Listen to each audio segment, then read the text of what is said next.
ஆழிபோல் மின்னி வலம் புரி போல் நின்றதிர்ந்து தாழாதே சார்க முதைத்த சரமழை போல் வாழ உலகினில் பெய்திடாய் நாங்களும் மார்கள் நீராட மகிழ்ந்தேலோர் எம்பாவாய்.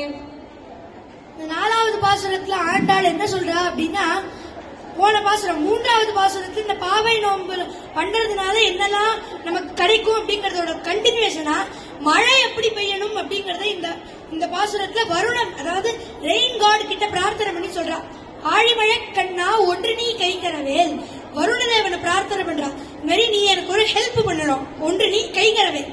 ஆழியுள் புக்கு முகர்ந்து கொடார் தேரி, இந்த ரெண்டு லைன்ல ஆண்டாள் முழு வாட்டர் சைக்கிளையும் சொல்றா. நம்ம எவாபரேஷன், கண்டென்சேஷன், பிரெசிபிடேஷன் படிப்போமே, அது மாதிரி ஆழியுள் புக்கு, ஆழி அப்படின்னா சமுத்திரம், அந்த சமுத்திரத்திலே ஜலத்தை எடுத்து அந்த மேகங்கள்ல தங்க